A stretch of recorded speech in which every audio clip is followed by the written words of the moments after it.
सर्वशक्तिमान परमेश्वर के वचनों के पाठों का संग्रह है।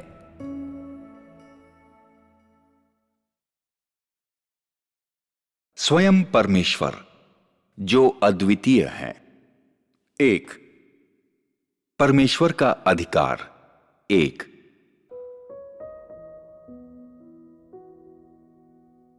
सृष्टिकर्ता के अधिकार को समय, स्थान या भूगोल द्वारा विवश नहीं किया जा सकता है और न ही उसके अधिकारों का मूल्यांकन किया जा सकता है।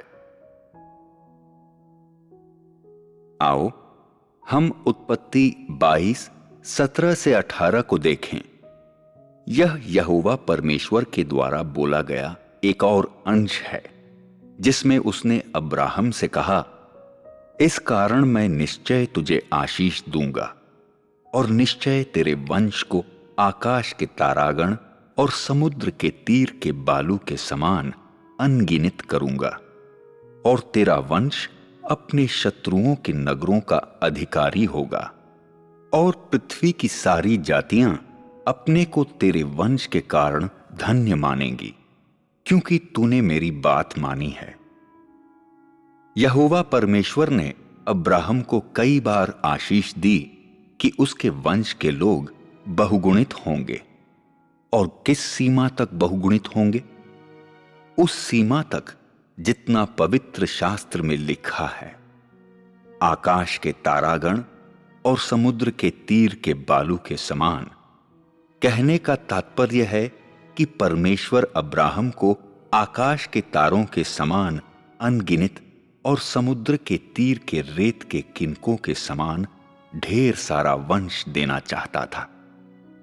परमेश्वर ने कल्पना का इस्तेमाल करते हुए कहा था, और इस कल्पना से यह देखना कठिन नहीं है कि परमेश्वर अब्राहम को मात्र 1, 2 या 1000 वंश नहीं देगा, किंतु गणना से बाहर इतना कि वे जातियों का एक समूह बन जाएंगे, क्योंकि परमेश्वर ने अब्राहम से प्रतिज्ञा की थी कि वो बहुत सी जातियों का पिता होगा। और क्या उस संख्या का निर्धारण मनुष्य द्वारा किया गया था या परमेश्वर के द्वारा निर्धारित किया गया था? एक मनुष्य के पास जितने वंश होते हैं, क्या वह उनको नियंत्रित कर सकता है? क्या यह उसके बस की बात है? यह मनुष्य के बस की बात भी नहीं है कि वह इस बात का निर्धारण कर सके कि उसके पास अनेक वंश होंगे या उसका अकेले का वंश ही आकाश के तारांगण और समुद्र के तीर के किनकों के समान होंगे। कौन अपनी संतानों के लिए ऐसी इच्छा न करेगा कि वे तारों के समान अनगिनत हो जाएं? दुर्भाग्यवश चीजें वैसी घटित नहीं होती हैं जैसा तुम चाहते हो। मनुष्य के कुशल और योग्य होने के बावजूद भी यह उसके बस की बात नहीं है। कोई भी उस सीमा से बाहर खड़ा नहीं हो सकता है जिसे परमेश्वर द्वारा ठहरा दिया गया है। जितना वह तुम्हें अनुमति देता है, उतना ही तुम्हारे पास होगा। यदि परमेश्वर तुम्हें थोड़ा देता है, तब तुम्हारे पास कभी भी बहुत ज्यादा नहीं होगा, और यदि परमेश्वर तुम्हें बहुत ज्यादा देता है, तो इसमें तुम्हें बुरा नहीं मानना चाहिए कि तुम्हारे पास कितना है। क्या ऐसा ही नहीं है? यह सब कुछ परमेश्वर के ऊपर है, मनुष्य के ऊपर नहीं। मनुष्य के ऊपर परमेश्वर द्वारा शासन किया जाता है और कोई बच नहीं सकता है। जब परमेश्वर ने कहा, मैं तेरे वंश को अनगिनत करूंगा, तो यह वह वाचा थी जिसे परमेश्वर ने अब्राहम के साथ बांधी थी, और मेघधनुष की वाचा के समान इसे अनंतकाल के लिए पूरा किया जाएगा। और यह परमेश्वर द्वारा अब्राहम को दी गई प्रतिज्ञा थी। केवल परमेश्वर ही ऐसी प्रतिज्ञा को पूरा करने में योग्य और सक्षम है। इसके बावजूद कि मनुष्य इस पर विश्वास करता है या नहीं, इसके बावजूद कि मनुष्य इसे स्वीकार करता है या नहीं, और इसके बावजूद कि मनुष्य इसे किस नजरिए से देखता है और इसे कितना महत्व देता है, यह सब कुछ परमेश्वर के द्वारा बोले गए वचनों के अनुसार शब्दशः पूरा हो जाएगा। मनुष्य की इच्छा और विचारधारा में हुए परिवर्तन के कारण परमेश्वर के वचनों को बदला नहीं जाएगा, और न ही किसी व्यक्ति और किसी वस्तु या तत्व में हुए बदलाव के द्वारा इसे पलटा जाएगा। सभी चीजें विलुप्त हो सकती हैं, परंतु परमेश्वर के वचन सर्वदा बने रहेंगे। इसके विपरीत जिस दिन सभी चीजें विलुप्त हो जाएंगी, यह बिल्कुल वही दिन होगा जब परमेश्वर के वचन संपूर्ण रीति से पूरे हो जाएंगे, क्योंकि वह सृष्टिकर्ता है और उसके पास सृष्टिकर्ता का अधिकार है और सृष्टिकर्ता का सामर्थ है, और वह सब वस्तुओं और संपूर्ण जीवन शक्ति को नियंत्रित करता है। वह शून्य से कुछ भी बना सकता है या कुछ भी को शून्य बना सकता है, और वह जीवितों से लेकर मुर्दों तक सभी चीजों के रूपांतरण को नियंत्रित करता है। और इस प्रकार परमेश्वर के लिए किसी व्यक्ति के वंश को बहुगुणित करने से अधिक आसान कुछ भी नहीं हो सकता है। यह मनुष्य को परियों की कहानी के समान बहुत बढ़िया सुनाई देता है, परंतु जब परमेश्वर किसी कार्य को करने का निर्णय ले लेता है और उसे करने की प्रतिज्ञा करता है, तो यह काल्पनिक नहीं है और न ही परियों की कहानी है। उसके बजाय यह एक सच्चाई है जिसे परमेश्वर ने पहले से ही देख लिया है, और वह निश्चय घटित होगा। क्या तुम लोग इसकी तारीफ करते हो? क्या ये तथ्य प्रमाणित करते हैं कि अब्राहम के वंश अनगिनत थे? और कितने अनगिनत! आकाश के तारांगण और समुद्र के तीर के बालू के समान इतने अनगिनत जितना परमेश्वर के द्वारा कहा गया था। क्या वे सब जातियों और प्रदेशों में या संसार में हर जगह फैल गए थे? और इस तथ्य को किसने पूरा किया था? क्या यह परमेश्वर के वचनों के अधिकार के द्वारा पूरा किया गया था? परमेश्वर के वचनों को कहने के बाद सैकड़ों और हजारों सालों से परमेश्वर के वचन लगातार पूरे होते गए और निरंतर प्रमाणित तथ्य बन रहे हैं। यह परमेश्वर के वचनों की शक्ति और परमेश्वर के अधिकार की पहचान है। जब परमेश्वर ने आदि में सब वस्तुओं की सृष्टि की, परमेश्वर ने कहा उजियाला हो, और उजियाला हो गया। यह बहुत जल्द ही हो गया और बहुत कम समय में ही पूरा हो गया, और उसकी प्राप्ति और संपूर्णता में कोई देरी नहीं हुई थी। परमेश्वर के वचन के प्रभाव त्वरित थे। दोनों ही परमेश्वर के अधिकार का प्रदर्शन थे। परंतु जब परमेश्वर ने अब्राहम को आशीष दी, तो उसने मनुष्य को परमेश्वर के अधिकार की हस्ती के दूसरे पहलू को देखने की मंजूरी दी, और उसने मनुष्य को सृष्टिकर्ता के अधिकार की बहुमूल्यता को देखने की अनुमति दी, और इसके अतिरिक्त मनुष्य को सृष्टिकर्ता के अधिकार का एक अधिक वास्तविक, अति उत्तम पहलू देखने का अवसर प्रदान किया। जब एक बार परमेश्वर के वचन बोल दिए जाते हैं, परमेश्वर का अधिकार इस कार्य की कमान अपने हाथ में ले लेता है, और वह तथ्य जिसकी प्रतिज्ञा परमेश्वर के मुंह के द्वारा की गई थी, धीरे धीरे वास्तविक बनना प्रारंभ हो जाता है। परिणाम स्वरूप सभी चीजों में परिवर्तन होना शुरू हो जाता है। जैसे बसंत के आगमन पर घास हरी हो जाती है, फूल खिलने लग जाते हैं, पेड़ों में कोपलें फूटने लग जाती हैं, पक्षी गाना शुरू कर देते हैं, कालहंस लौट आते हैं, मैदान लोगों से भर जाता है, बसंत के आगमन के साथ ही सभी चीजें नई हो जाती हैं और यह सृष्टिकर्ता का आश्चर्य कर्म है। जब परमेश्वर अपनी प्रतिज्ञाओं को पूरा करता है, स्वर्ग और पृथ्वी में सब वस्तुएं परमेश्वर के वचन के अनुसार नई हो जाती हैं और बदल जाते हैं। कोई भी इससे अछूता नहीं रहता है। जब परमेश्वर के मुंह से समर्पण और प्रतिज्ञा के वचनों को बोल दिया जाता है, सभी चीजें उसे पूरा करने के लिए कार्य करती हैं और उसकी पूर्णता के लिए कुशलता से कार्य करते हैं और सभी जीवधारियों को सृष्टिकर्ता के शासन के अधीन सावधानी से प्रदर्शित और क्रमागत किया जाता है और वे अपनी अपनी भूमिकाओं को निभाते हैं और अपने अपने कार्य को करते हैं। यह सृष्टिकर्ता के अधिकार का प्रकटीकरण है। तुम इसमें क्या देखते हो? तुम परमेश्वर के अधिकार को कैसे जानोगे? क्या परमेश्वर के अधिकार का एक दायरा है? क्या कोई समय सीमा है? क्या इसे एक निश्चित ऊंचाई या एक निश्चित लंबाई तक कहा जा सकता है? क्या इसे किसी निश्चित आकार या बल के तहत कहा जा सकता है?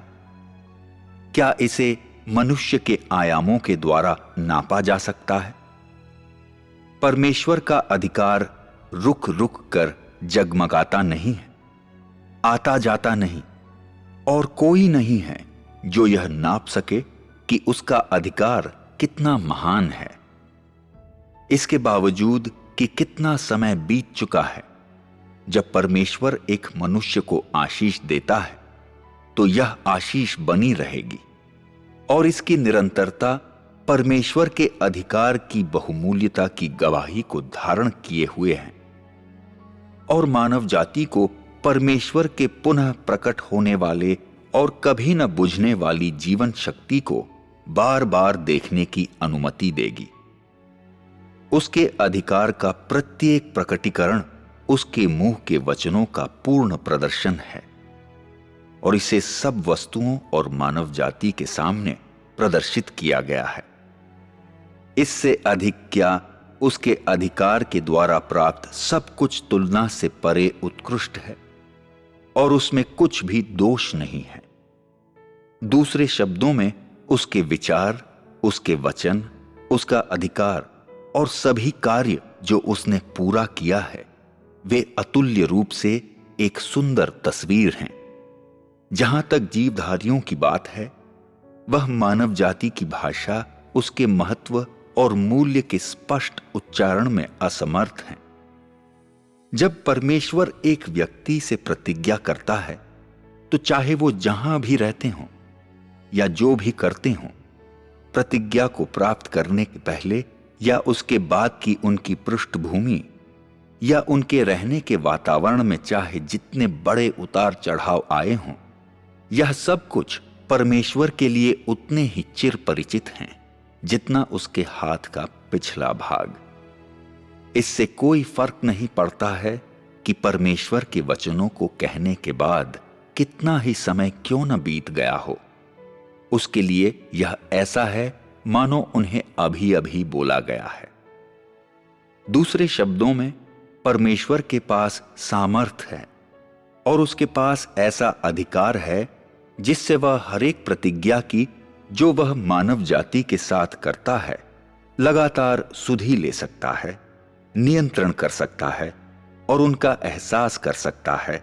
इसके बावजूद कि प्रतिज्ञा क्या है, इसके बावजूद कि इसे संपूर्ण रीति से पूरा होने में कितना लंबा समय लगता है, और इसके अतिरिक्त इसके बावजूद कि उसका दायरा कितना व्यापक है जिस पर उसकी परिपूर्णता असर डालती है।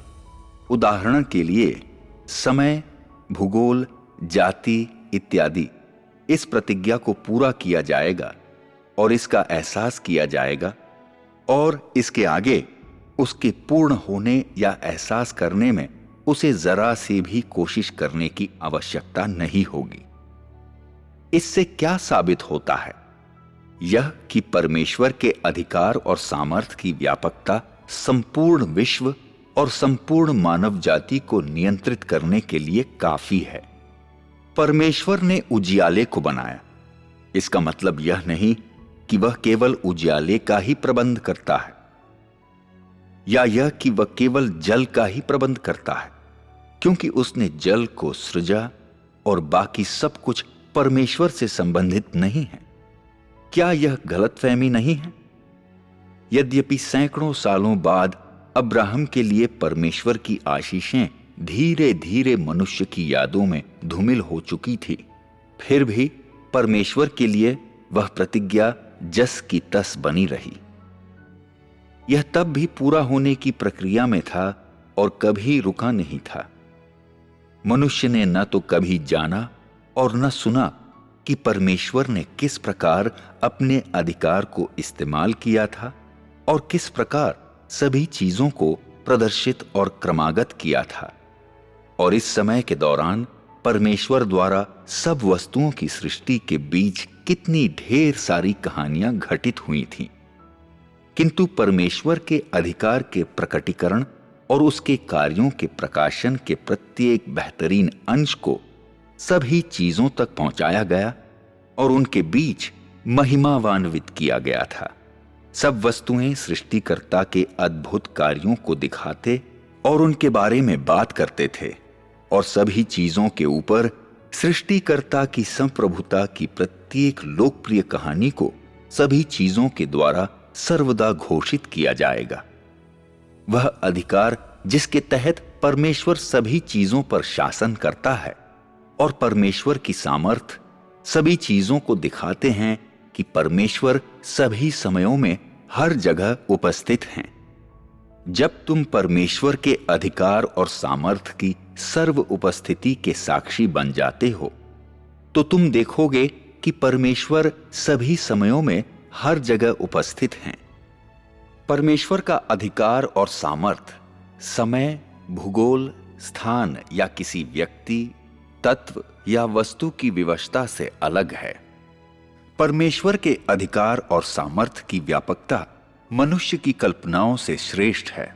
यह मनुष्य के लिए अथाह है, मनुष्य के लिए अकल्पनीय है, और इसे कभी भी मनुष्य के द्वारा पूरी तरह जाना नहीं जा सकता है। कुछ लोग अनुमान लगाना और कल्पना करना चाहते हैं, परंतु एक मनुष्य की कल्पनाएं कहां तक पहुंच सकती हैं? क्या वह इस संसार के परे जा सकती हैं? क्या मनुष्य परमेश्वर के अधिकार की प्रामाणिकता और सटीकता का अनुमान लगाने और कल्पना करने में सक्षम है? क्या मनुष्य के अनुमान और कल्पना उसे परमेश्वर के अधिकार के ज्ञान को प्राप्त करने की अनुमति दे सकते हैं? क्या वे मनुष्य से परमेश्वर के अधिकार की सचमुच में तारीफ और उसके प्रति समर्पण करवा सकते हैं? तथ्य इस बात को साबित करते हैं कि मनुष्य के अनुमान और कल्पना मात्र मनुष्य की बुद्धिमत्ता का फल है और मनुष्य को परमेश्वर के अधिकार को जानने में जरा सी भी मदद या लाभ नहीं पहुंचाते हैं। विज्ञान की कल्पनाओं को पढ़ने के बाद कुछ लोग चंद्रमा और तारे किस प्रकार दिखते हैं उसकी कल्पना कर सकते हैं। फिर भी इसका मतलब यह नहीं है कि मनुष्य के पास परमेश्वर के अधिकार की कोई समझ है। मनुष्य की कल्पना बस ऐसी ही है, कोरी कल्पना। इन वस्तुओं के तथ्यों के विषय में, दूसरे शब्दों में, परमेश्वर के अधिकार से उनके संबंध के विषय में उसके पास बिल्कुल भी समझ नहीं है। अतः क्या हुआ यदि तुम चंद्रमा में गए हो? क्या इससे यह साबित हो जाता है कि तुम्हारे पास परमेश्वर के अधिकार की बहुआयामी समझ है? क्या यह दिखता है कि तुम परमेश्वर के अधिकार और सामर्थ्य की व्यापकता की कल्पना करने में सक्षम हो?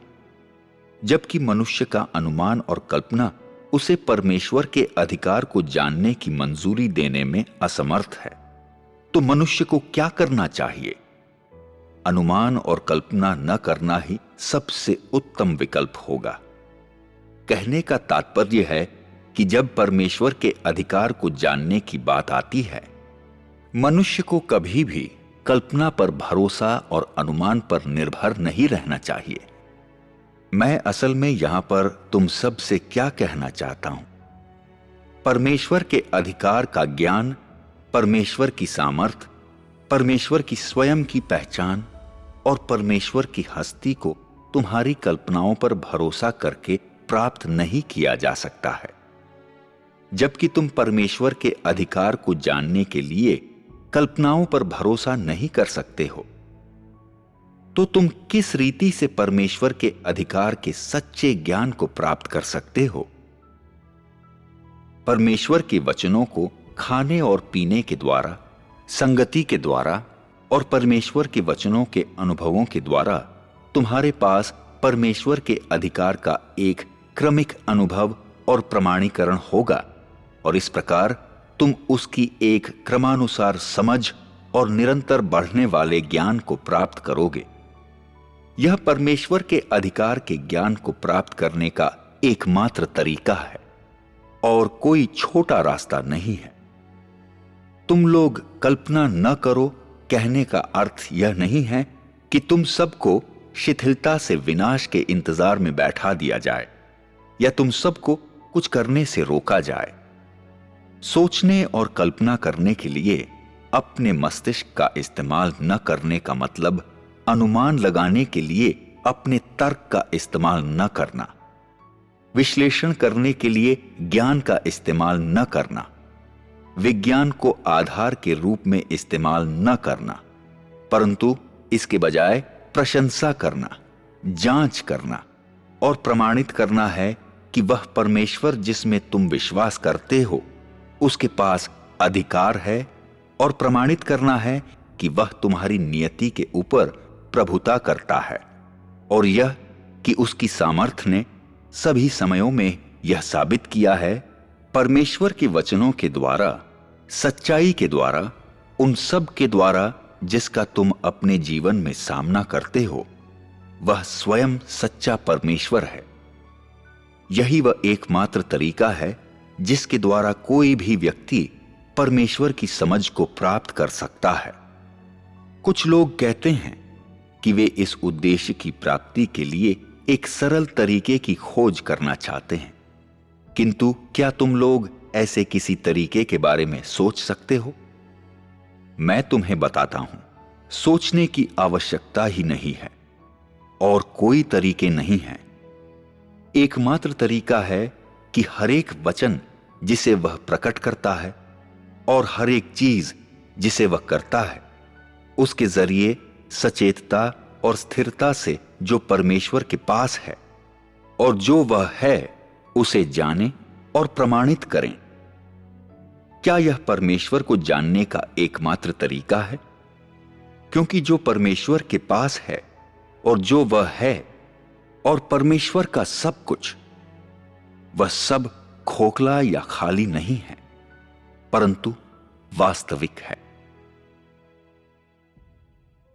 सभी चीजों व प्राणियों के ऊपर सृष्टिकर्ता के नियंत्रण और प्रभुत्व की सच्चाई सृष्टिकर्ता के अधिकार के सच्चे अस्तित्व के विषय में बोलते हैं। उसी प्रकार से अय्यूब के ऊपर यहोवा की आशीष अय्यूब की पुस्तक में दर्ज है। परमेश्वर ने अय्यूब को क्या दिया था, और यहोवा ने अय्यूब के पिछले दिनों में उसको अगले दिनों से अधिक आशीष दी, और उसके 14,000 भेड़ बकरियां, 6,000 ऊंट, 1,000 जोड़ी बैल और 1,000 गदहियां हो गईं। अय्यूब 42:12। मनुष्य के नजरिए से अय्यूब को दी गई ये चीजें क्या थीं? क्या वे मनुष्य की संपत्ति थी?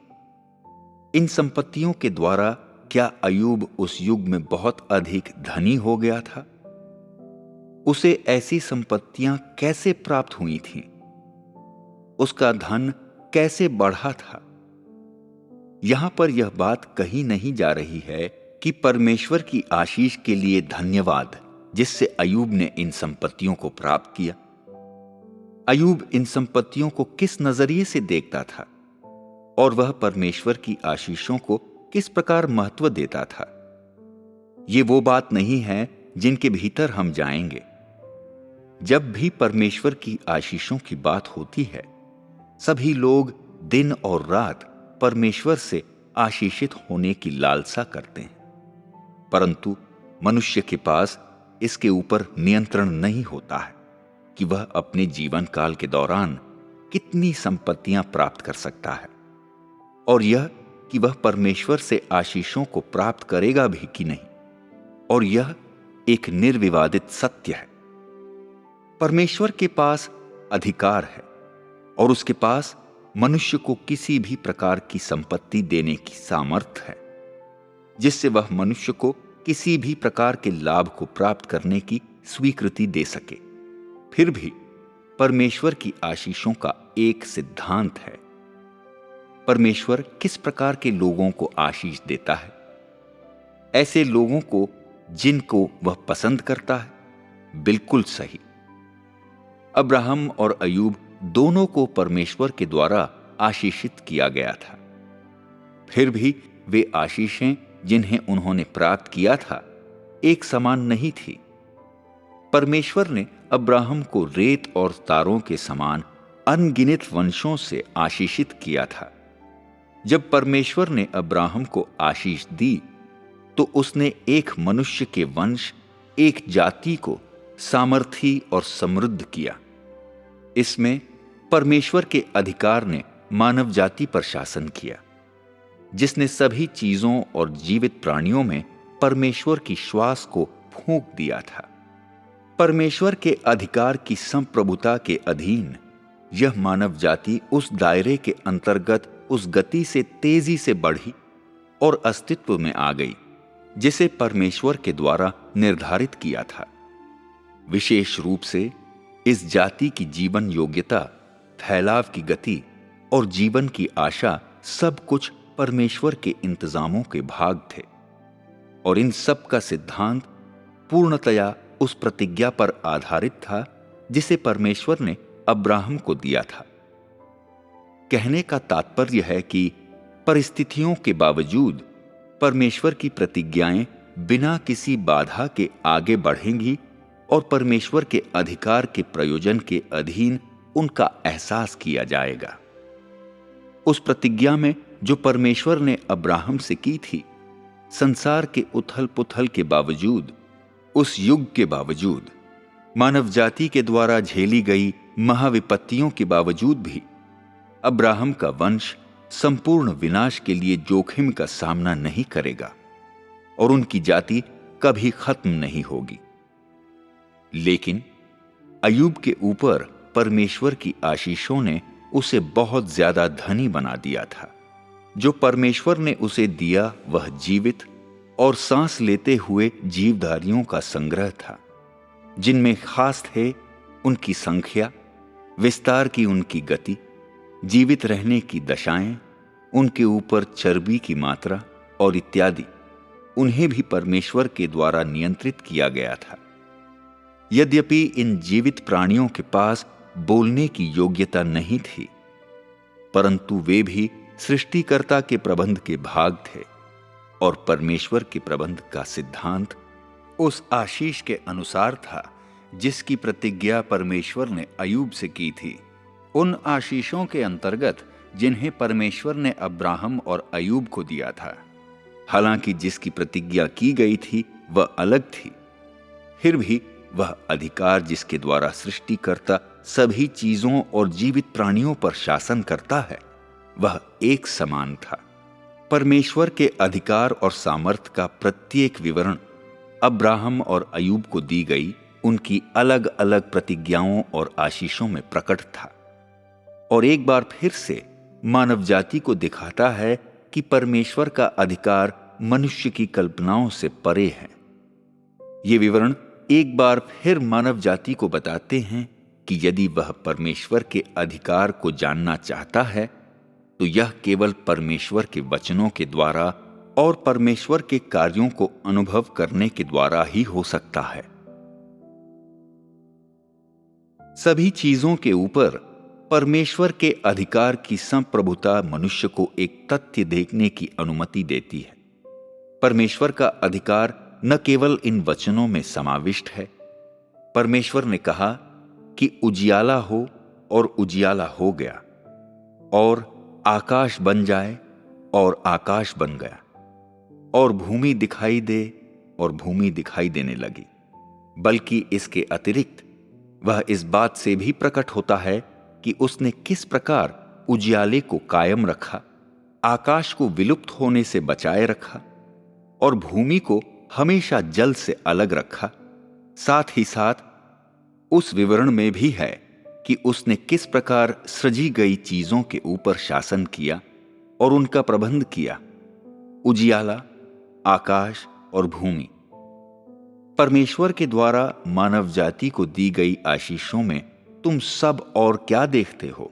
स्पष्ट रीति से परमेश्वर के द्वारा अब्राहम और अय्यूब को आशीष दिए जाने के बाद परमेश्वर के कदम नहीं रुके, क्योंकि उसने तो बस अपने अधिकार का उपयोग करना प्रारंभ ही किया था और वह अपने हरेक वचन को वास्तविक बनाना चाहता था। और इस प्रकार आने वाले सालों में अपने हरेक विवरण को, जिसे उसने कहा था, सही साबित करने के लिए वह लगातार सब कुछ करता रहा जिसकी उसने इच्छा की थी, क्योंकि परमेश्वर के पास अधिकार है। कदाचित मनुष्य को ऐसा प्रतीत हो कि परमेश्वर तो केवल बोलता है और सब बातों और चीजों को पूरा करने के लिए उसे उंगली उठाने की आवश्यकता नहीं है। मुझे कहना है कि इस प्रकार कल्पना करना थोड़ा बकवास है। यदि तुम वचनों का इस्तेमाल करते हुए परमेश्वर द्वारा मनुष्यों के साथ ठहराई गई वाचा और वचनों का उपयोग करते हुए परमेश्वर द्वारा सभी चीजों की पूर्णता का केवल एक पक्षीय दृष्टिकोण लेते हो और तुम विभिन्न चिन्हों और तथ्यों को देखने में असमर्थ हो कि परमेश्वर का अधिकार सभी चीजों के अस्तित्व के ऊपर प्रभुता रखता है, तो परमेश्वर के अधिकार की तुम्हारी समझ कहीं ज्यादा खोखली और बकवास है। यदि मनुष्य परमेश्वर की इस प्रकार कल्पना करता है तो ऐसा कहना होगा कि परमेश्वर के विषय में मनुष्य का ज्ञान आखिरी पड़ाव में चला गया है और खतरनाक मोड़ तक पहुंच चुका है, क्योंकि वह परमेश्वर जिसकी मनुष्य कल्पना करता है वह एक मशीन के सिवाय और कुछ नहीं है जिसे वह आदेश देता है, और ऐसा परमेश्वर नहीं है जिसके पास अधिकार है। तुमने अब्राहम और अय्यूब के उदाहरणों के द्वारा क्या देखा है? क्या तुमने परमेश्वर के अधिकार और सामर्थ्य का सच्चा पहलू देखा है?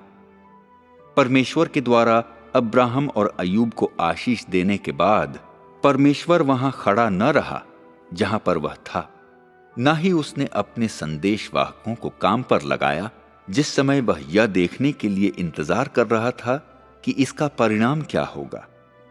इसके विपरीत, जैसे ही परमेश्वर ने अपने वचनों को कहा तो परमेश्वर के अधिकार के मार्गदर्शन के अधीन सभी चीजें उस कार्य के साथ मेल खाना शुरू हो गईं जिसे परमेश्वर करना चाहता था, और लोगों, चीजों और तत्वों को तैयार किया गया जिनकी परमेश्वर को आवश्यकता थी। कहने का तात्पर्य है कि जैसे ही परमेश्वर के मुख से वचन बोले गए, परमेश्वर के अधिकार ने पूरी भूमि के आर पार काम करना प्रारंभ कर दिया और उसने अब्राहम और अय्यूब से की गई प्रतिज्ञाओं को प्राप्त करने और उन्हें पूरा करने के लिए एक क्रम ठहरा दिया। इसी बीच उसने सब के लिए हर प्रकार की उचित योजना बनाई और तैयारियां की, जिसे पूरा करने की उसने योजना बनाई थी, जो हर एक कदम और हर एक मुख्य चरण के लिए जरूरी था। इस समय के दौरान परमेश्वर ने न केवल अपने संदेशवाहकों को कुशलता से इस्तेमाल किया, बल्कि सभी चीजों को भी कुशलता से इस्तेमाल किया जिन्हें उसके द्वारा बनाया गया था।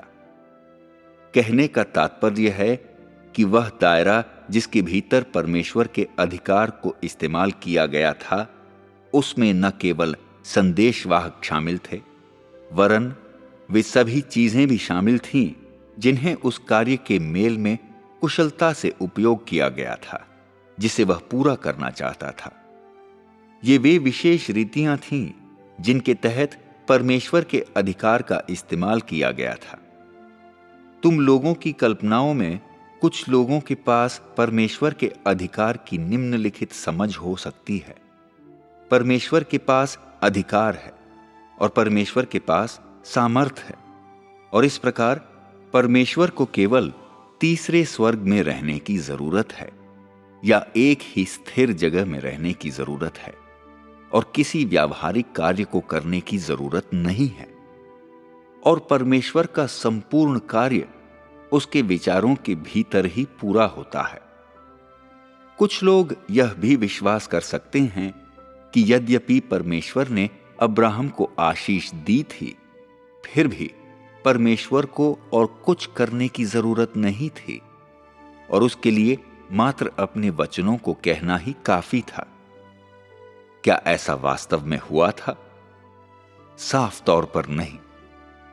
यद्यपि परमेश्वर के पास अधिकार और सामर्थ्य है, फिर भी उसका अधिकार सही और वास्तविक है, खाली नहीं। परमेश्वर के अधिकार और सामर्थ्य की प्रामाणिकता और वास्तविकता धीरे धीरे उसकी सृष्टि की सभी चीजों और सभी चीजों पर उसके नियंत्रण और उस प्रक्रिया में प्रकाशित और साकार हो रहे हैं जिनके द्वारा वह मानव जाति की अगुवाई और उनका प्रबंध करता है। हर पद्धति, हर दृष्टिकोण और मानव जाति और सभी चीजों के ऊपर परमेश्वर की संप्रभुता का हर विवरण और वे सब कार्य जो उसने पूरा किया है, साथ ही सभी चीजों की उसकी समझ, उन सभी ने शाब्दिक रूप से यह साबित किया है कि परमेश्वर का अधिकार और सामर्थ्य खोखले शब्द नहीं है। उसका अधिकार और सामर्थ्य निरंतर और सभी चीजों में प्रदर्शित और प्रकाशित हुए हैं। ये प्रकटीकरण और प्रकाशन परमेश्वर के अधिकार के वास्तविक अस्तित्व के बारे में बात करते हैं, क्योंकि वह अपने कार्य को जारी रखने और सभी चीजों को आज्ञा देने और हर घड़ी सभी चीजों पर शासन करने के लिए अपने अधिकार और सामर्थ्य का इस्तेमाल कर रहा है, और उसका अधिकार और सामर्थ्य स्वर्गदूतों के द्वारा या परमेश्वर के संदेशवाहकों के द्वारा बदला नहीं जा सकता है। परमेश्वर ने निर्णय लिया था कि वह किस प्रकार की आशीषों को अब्राहम और अयूब को देगा। यह परमेश्वर पर निर्भर था। भले ही परमेश्वर के संदेशवाहकों ने व्यक्तिगत रूप से अब्राहम और अयूब से मुलाकात की, फिर भी उनकी गतिविधियां परमेश्वर के वचन के अनुसार थीं और परमेश्वर के अधिकार के अधीन थीं, और वे परमेश्वर की संप्रभुता के भी अधीन थे। यद्यपि मनुष्य परमेश्वर के संदेशवाहकों को अब्राहम से मिलते हुए देखता है और यहोवा परमेश्वर को व्यक्तिगत रूप से बाइबल के लेखों में कुछ करते हुए नहीं देख पाता है, वास्तव में परमेश्वर स्वयं ही अधिकार और सामर्थ्य का सचमुच में उपयोग करता है, और किसी मनुष्य से कोई संदेह बर्दाश्त नहीं कर सकता है।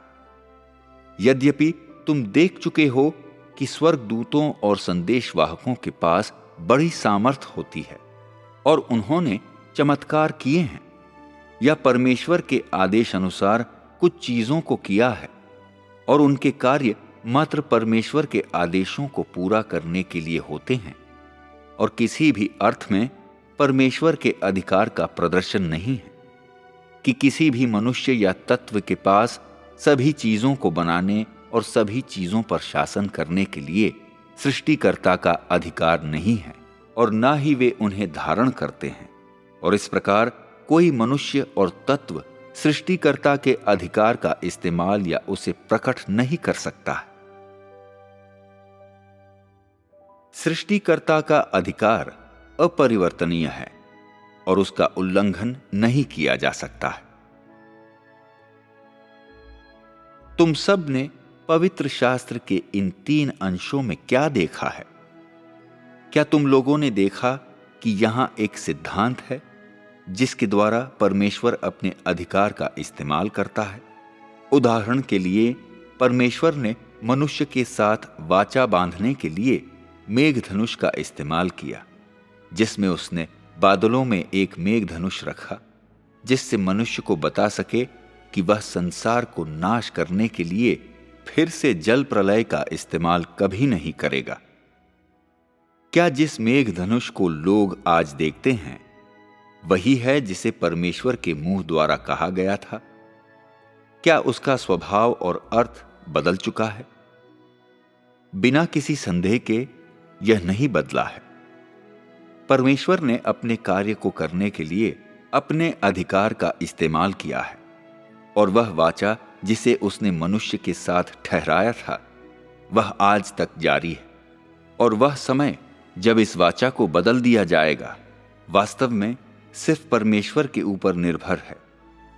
परमेश्वर के ऐसा कहने के बाद, बादल में मेरा धनुष स्थापित करो, परमेश्वर आज तक इस वाचा के साथ स्थिर बना रहा है। तुम इसमें क्या देखते हो? यद्यपि परमेश्वर के पास अधिकार और सामर्थ है, फिर भी वह अपने कार्यों में बहुत अधिक कठोर और सैद्धांतिक है और अपने वचनों के प्रति सच्चा बना रहता है। उसकी कड़ाई और उसके कार्यों के सिद्धांत सृष्टिकर्ता के अधिकार का उल्लंघन न किए जाने की क्षमता को और सृष्टिकर्ता के अधिकार की अजेयता को दर्शाता है। यद्यपि उसके पास सर्वोच्च अधिकार है और सब कुछ उसके प्रभुत्व के अधीन है, और यद्यपि उसके पास सभी चीजों पर शासन करने का अधिकार है, फिर भी परमेश्वर ने कभी भी अपनी योजना को नुकसान नहीं पहुंचाया है और न ही बिखराया है। और जब भी वह अपने अधिकार का इस्तेमाल करता है तो यह कड़ाई से उसके अपने सिद्धांतों के मेल में होता है, और जो कुछ उसके मुंह से निकलता है उसका ठीक ठीक अनुसरण करता है और अपनी योजना के क्रम और उद्देश्य का अनुसरण करता है। ऐसा कहने की कोई आवश्यकता नहीं है।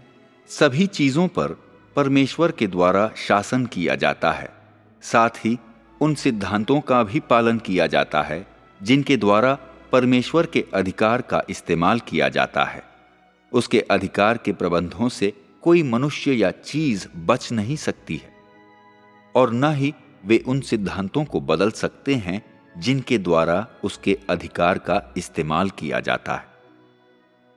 परमेश्वर की निगाहों में जिन्हें आशीषित किया जाता है वे उसके अधिकार द्वारा लाए गए अच्छे स्वभाव को प्राप्त करते हैं, और जो शापित हैं वे परमेश्वर के अधिकार के कारण अपने दंड को सहते हैं।